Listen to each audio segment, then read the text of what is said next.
All right, these are the answers to the probability worksheet. So for the first one, we're looking at this spinner and we're asked some questions. First off, what's the probability that we'd roll a spin of 6? Now each of these are the same size, so one's not more likely than the other. So to roll a 6, we have 1 chance out of 6 sections there. Okay, simple enough. Then we're asked what's the probability we would spin a 4 and then right afterwards spin a 6. So the probability of getting a 4 is 1 out of 6. And then the probability of spinning a 6 would be 1 out of 6. So when we have those two events together, we're just going to multiply those probabilities. So there's a 1 out of 36 chance that we might get the 4 and then the 6. What's the probability that we'd spin some even number? So there's 3 even numbers out of 6, so we have 1/2 of a chance for that. Then a 5, so we have 1 out of 6 chance for that. And then a 1, we have a 1 out of 6 chance for that. Multiply all those together, there's 1 out of 72 chance for that event to happen. All right, then we have a deck of 52 cards, and if you're not familiar with cards, there's 13 suits. There's hearts, diamonds, spades, clubs, 13 cards in each one of them. And then we have different denominations. We go from 2 to 10, and then we have a jack, queen, king, and an ace.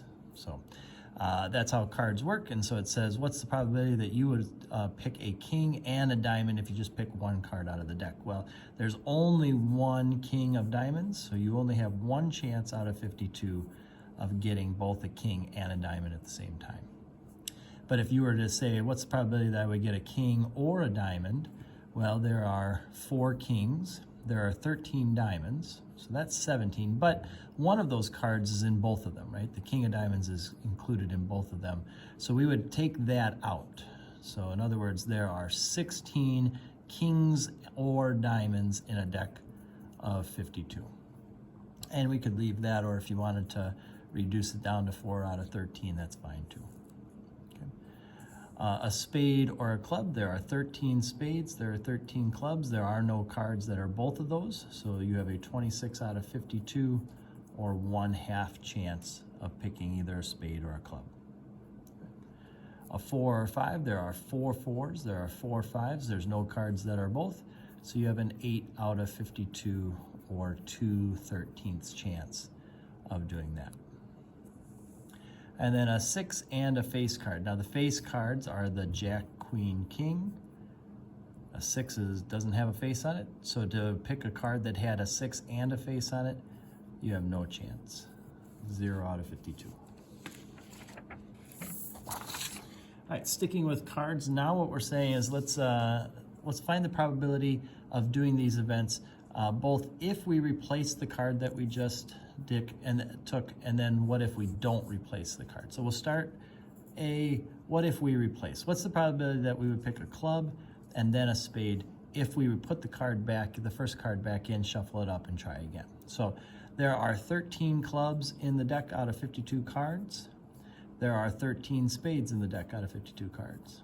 So these both reduce to 1/4, which makes it a little bit easier to do the multiplication. We have a 1 out of 16 chance of doing exactly what they're saying right here. Okay, that's with replacement. Now, if we don't replace, the first probability is still the same. There's still 13 clubs out of 52 cards. But now if we take that club out and we put it to the side, there are going to be 13 spades, but now there's only going to be 51 cards to pick from. Okay, your chances go up a little bit there. And so this is going to be 1/4 times 13 out of 51, which gives us a 13 out of 204 probability of happening. Okay. For part B, what's the probability that we give a face card and then a 6? So there are, again, 3 face cards out of the 52. I'm sorry, 3 per, forgive me, 3 hearts, 3 diamonds, 3 spades, 3 clubs. So there's actually 12 face cards out of 52, and there are 4 6s out of the 52. Again, if we replace the card, then we have all 52 to work from. So this is going to be a 3 out of 13 times a 2 out of 13. This is going to give us a 6 out of 169 chance of that happening. Okay.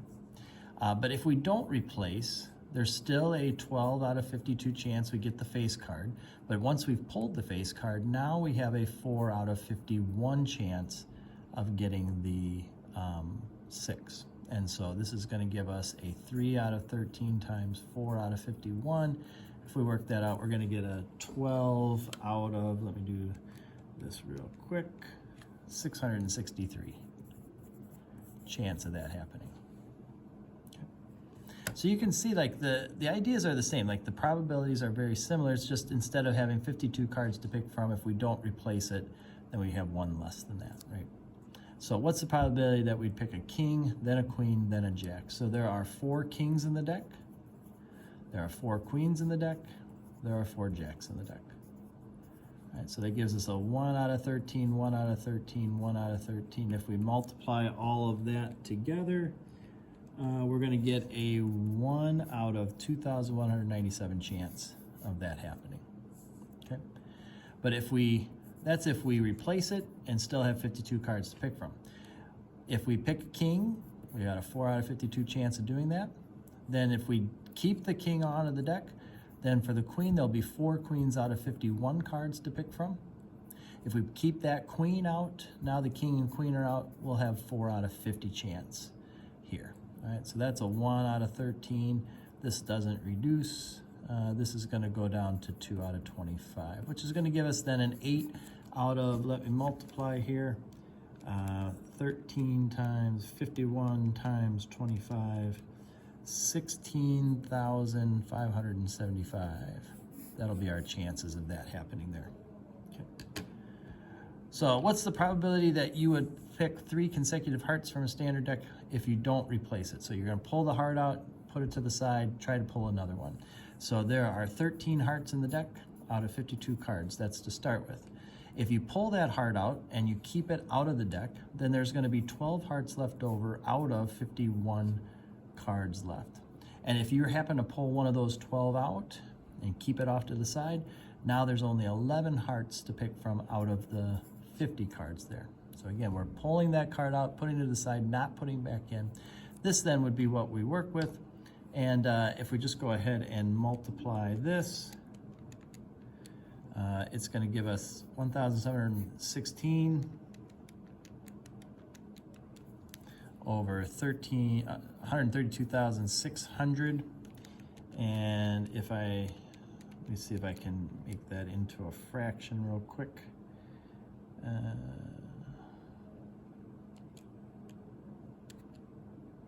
It reduces down to 11 out of 850. All right. You can have it either way, but that's what we end up with in reduced form. All right, now we are given a bag of marbles that has 4 red, 7 green, 2 blue. And we're going to pull marbles out. We're not going to put them back in the bag. We want to know what's the probability that these things would happen. So what's the probability that we'd have here? So first off, there's 4 plus 7 plus 2. There are 13 marbles total to start with. So the probability of getting a green marble is going to be 7 out of 13. Okay. Then if I want to pull a red next, there's going to be 4 reds in the bag, but now there's only 12 marbles total in there because we're going to keep the green marble out of the bag. Okay. So this is 7/13 times 1/3, which gives us 7/39. Okay, 7 out of 39 chance of that happening. Same idea here, we're going to pull a red marble, so we have a 4 out of 13 chance to do that initially. And then blue, there are 2 blue marbles out of now 12 total in the bag. This is going to give us 4/13 times 1/6, which gives us a 4 out of 78 chance, which can reduce, sorry, that was my hesitation, to a 2 out of 39 chance right there. All right, so not really good odds, but that's what you get. All right, what's the chance that we'd pull a red and then another red? So initially, the first red's going to be 4 out of 13 chance to do that. And then if I want to pull the second red, there's going to be 3 reds now in the bag out of the 12 there. Okay, so this is going to give us a 4 out of 13 times 1/4 chance, which is a 4 out of 52 or 1 out of 13 chance of that happening if you reduce it all the way. All right, then we get here, it says you're performing an experiment to determine how well plants grow under different light sources. Out of the 30 total plants you have, 12 are gonna be getting visible light, 15 ultraviolet, and 6 are gonna get both of them, okay? So one way that we can kind of organize this is what's called a Venn diagram, okay? So this is gonna be those plants that receive visible light. This is gonna be ultraviolet. Okay, and then this middle part would be those who get both of them. It says that 6 of the plants get both of those. So we're gonna put 6 in here. Those 6 plants are part of the visible circle and they're part of the ultraviolet circle. Now, we were told that 12 total plants get visible light. So that there's 12 total in this circle. 6 of them are here. So that means 6 of them are here. 6 plants got visible but not ultraviolet. 6 plants got visible and ultraviolet. Total 12 plants got the visible light, okay? 15 receive ultraviolet, so there's 15 plants total in this circle. 6 of them are right there, so that means 9 of them are here, okay? Now, if we add that up, 6 plus 9 is 21 plants, okay, that got one or the other kind of light. And it says, what is the probability that a plant in this experience receives either visible or ultraviolet? We don't care which one, it was just one or the other, or perhaps both. So there were 21 out of the 30 plants, or 70%, 7/10 if you want to do it. That's our probability that one of the plants got either one or the other kind of light. All right, then we get to a challenge problem, and this one's kind of tricky. This one's going to just be like one of those extensions that everything felt pretty easy up to here. This is the place where you'll kind of get stimulated a little. Maybe the other stuff was too hard, but whatever the case. It says 5.9% of Americans have diabetes. So we're going to have 2 different groups, those that have diabetes and those that do not. Okay. And so the have group is 5.9%. And the do not then would be 100 minus that, so that would be 94.1%. Okay, now when they do a test on them, they find that it's 98% accurate for people who have diabetes. So what that means is that 98% of this group is going to test yes, I have it, and 2% is gonna test no. 98% will be a yes and 2% will be a no. In other words, 2% of this group will get a no even though they do have it.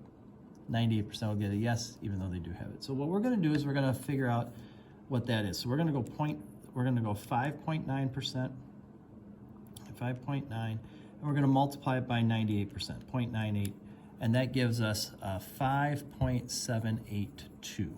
Okay, and then we're going to go 5.9% times 0.02, and that gives us a 0.118. Okay, now these numbers will come into play a little bit later.